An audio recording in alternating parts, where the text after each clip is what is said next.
অবশেষে সব ডকুমেন্ট জমা দিলাম। জমা দেওয়ার পরে ব্যাংকে টাকা জমা দিতে গেছি, ব্যাংক বন্ধ হয়ে গেছে, ব্যাংক 3টা বন্ধ খোলা হয়ে গেছে। তো অফিসার যে ছিল বিআরটির, উনি যথেষ্ট ভালো মানুষ, সম্মানিত মানুষ। উনি আমাকে 1 সেকেন্ডে দাঁড়া করায় রাখেনি, জাস্ট সাথে সাথে দিয়ে দিচ্ছে। তো এখানে যেসব ডকুমেন্ট লাগছে, প্রথমে 306 নাম্বার, সরি প্রথমে হেল্প ডেস্ক, এই যে হেল্প ডেস্ক সোজা দেখা যেতেছে। এইখানে যাওয়ার পরে যেটা করলাম সেটা হচ্ছে যে এখান থেকে বললো 306তে গেলাম।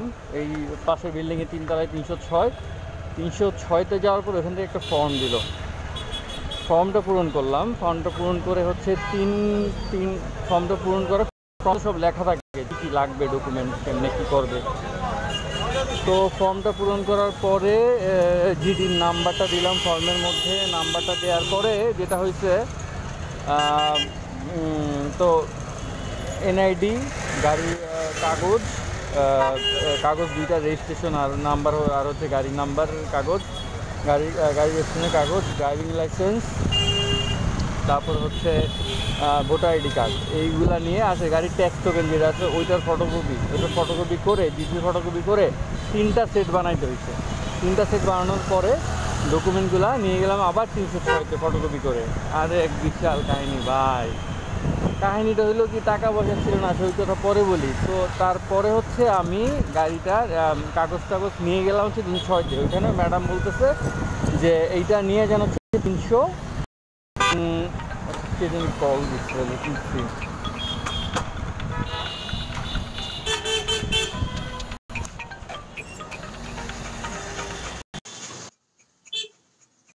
হ্যালো, জি ভাইয়া। হ্যালো, হ্যাঁ ভাইয়া বলেন। আসসালামু আলাইকুম, মুজাহিদুল ইসলাম বলছেন? জি জি ভাই।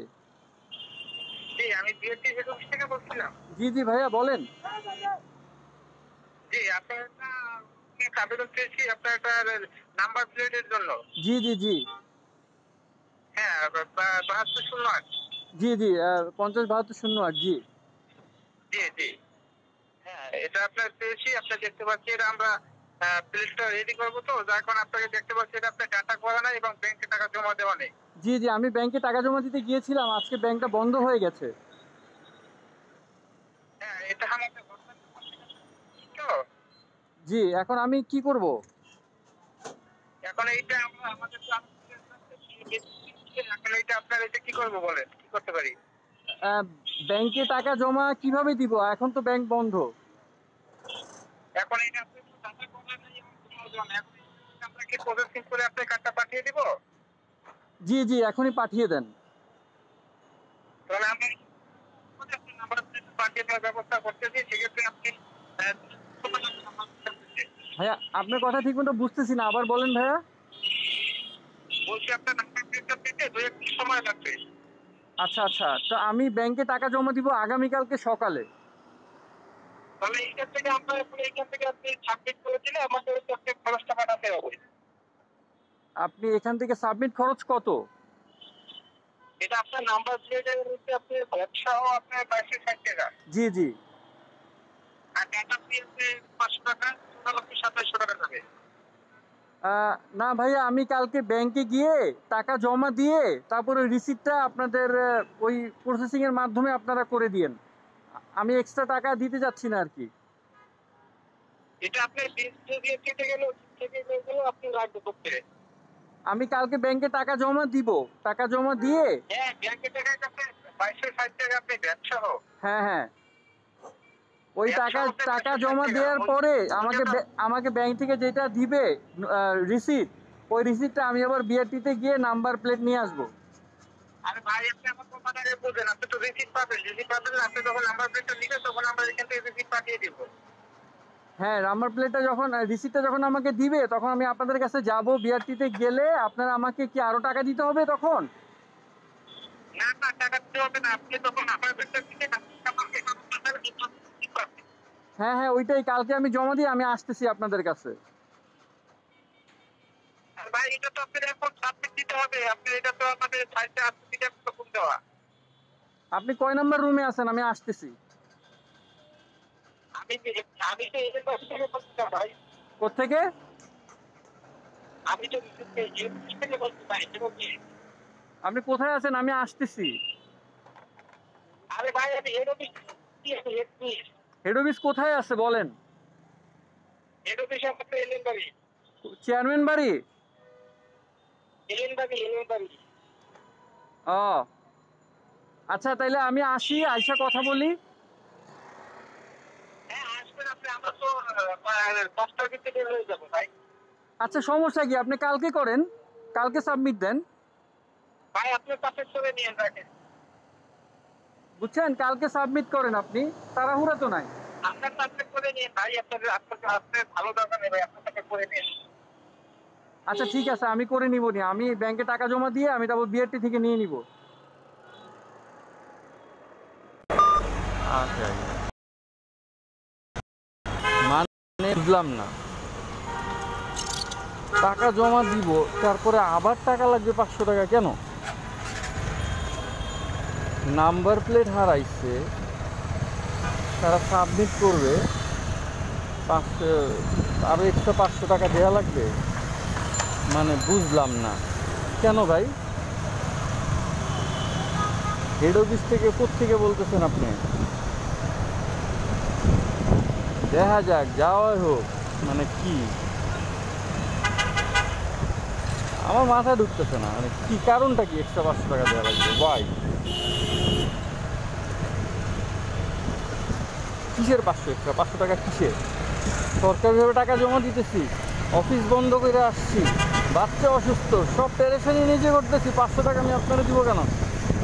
আচ্ছা যাই হোক, এইসব থাকবেই, জানি না ভুল করতেছি না রাইট করতেছি। কালকে আমি যাবো বিআরটিতে গিয়ে আমি মানে আমি সামনাসামনি কথা বলবো, দেখি কি হয়।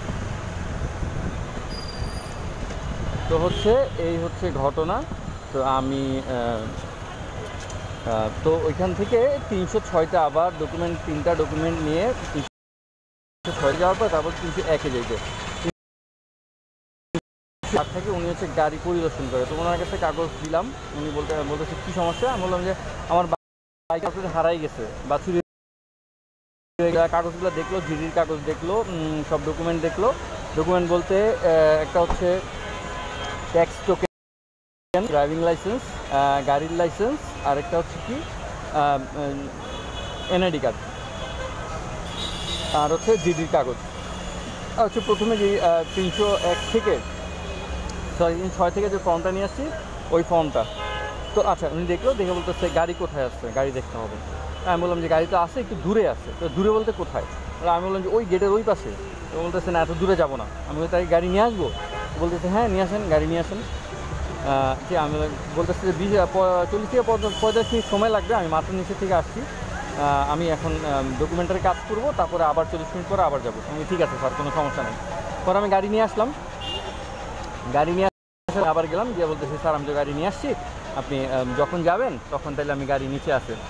তো আল্লাহর কি রহমত, ওই যে আছে ইনচার্জ, যিনি আর কি পরিদর্শন করে, উনি ওই ভাই বলতেছে আচ্ছা ঠিক আছে, এই দেখো তো কেউ আছে কি না, এই সাথে গিয়ে একটু গাড়িটা দেখে আসো তো। পুরো অবাক, মানে পুরো অবাক, কেমনে সম্ভব। বলে আরেক ভাই ছিল, মার্শাল্লাহ দাড়ি টুপি আছে খুব সুন্দর, ওই ভাই বলে চলে। পরে আমার গাড়িটা দেখলো, কাগজ ডকুমেন্ট ছবি টবি তুললো, ডকুমেন্ট নিল, পাশে সাথে আরও 3-4 জন 5 জনেরটাও নিল। নেওয়ার পরে হচ্ছে উপরে গেলাম, যাওয়ার পরে উনি ডকুমেন্টগুলো সব দেখে ছবি দেখে উনি আসলে সাইন করে দিছে। উনি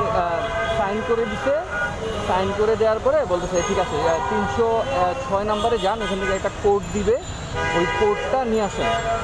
পরে 306-তে গেলাম ওই ম্যাডামের কাছে, ম্যাডাম বলতেছে আচ্ছা ঠিক আছে ওই ভাইয়ের কাছে যান। পরে গেলাম, উনি বলতেছে যে আচ্ছা ঠিক আছে এই ডকুমেন্ট ঠিক আছে, যেটা এইমাত্র যেটা সাইন করে দিছে ওই উপরে যে কাগজ, ওই কাগজটা হচ্ছে আরও 2টা কপি লাগবে। কেন লাগবে? কারণ একটা যে মেইন কপি সাইন করে দিছে ওইটা আমরা রেখে দিব, আর 2টা যে আপনি ব্যাংকে গিয়ে টাকা জমা দিবেন।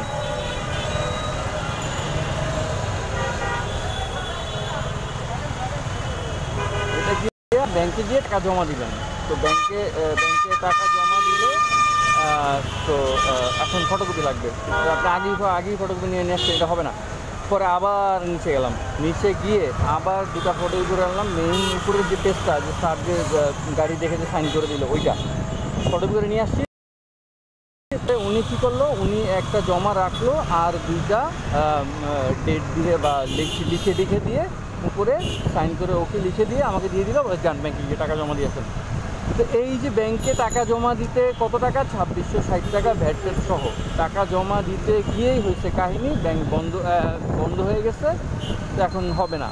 তো এই না হওয়ার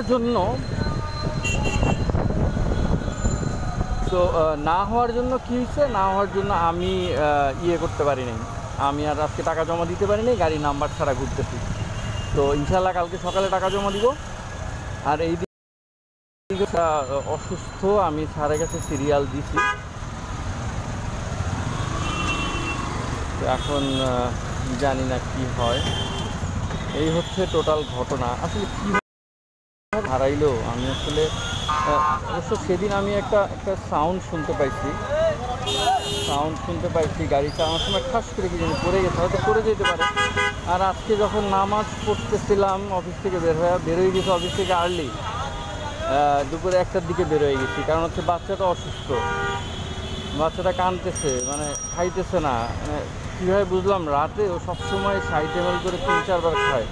তো গতকালকে আমিও ঘুমিয়ে যাওয়ার পরে আসলে দেখি যে ও না, ওর পরে সকালে ওইটা 60 ml দুধ দিচ্ছি, ও 60 ml দুধ 30 ml খাইছে, খায় নাই। মানে সারা রাত তো খাইই নাই, সকালেও সে খায় নাই। তো আমি বুঝছি সামথিং ইজ রং। আর রাতে নেবুলাইজ করছিলাম, এখন কি হয় জানি না। তো আজকে স্যারের দেখানো একটা পুরো ফরজ একটা কাজ, কারণ স্যার না দেখাই তাইলে হবে। ওরা একবার দেখ আসলে কি, মানে কেন একটা সমস্যা হয়েছে।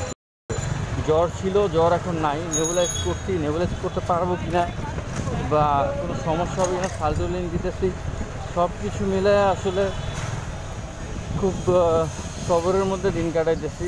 নামাজ রোজা ঠিক মতো হইতেছে না। ইন্নাল্লাহ মা'আস সাবিরিন, নিশ্চয়ই ধৈর্য আল্লাহ আছেন। ধৈর্য আসলে কীভাবে সম্ভব, মানে একে তো অফিসের প্যারা, কদিন আগে অফিসে কী ঝামেলা চলতেছিল, মাশাআল্লাহ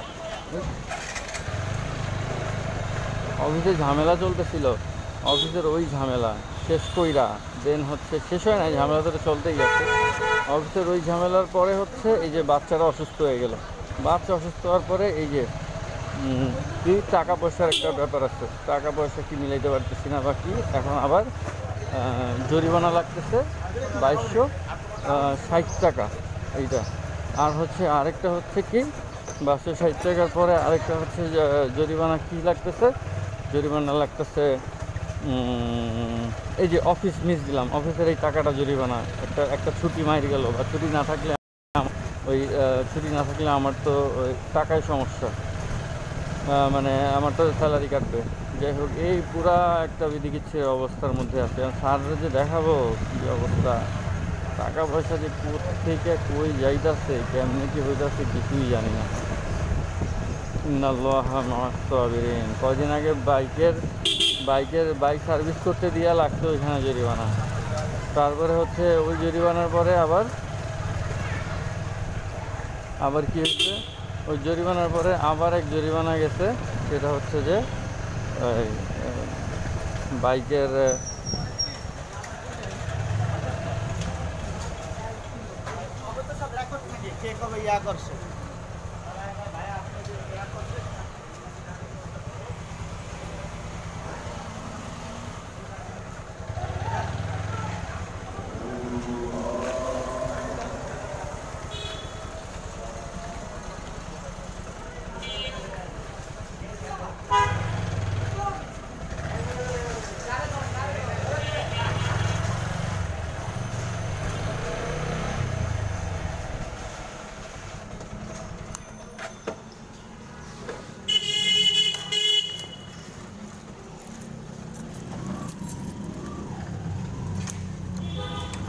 আল্লাহু আকবার। এমন একটা সুন্দর সময় মসজিদের সামনে দিয়ে যাইতেছি, আল্লাহ সুযোগ দিয়েছি দেখেই তো এটা হয়েছে, না এবার মসজিদের সামনে দিয়ে যাইতেও পারতাম না, নামাজও করতে পারতাম না। আল্লাহ ইয়া আলিম।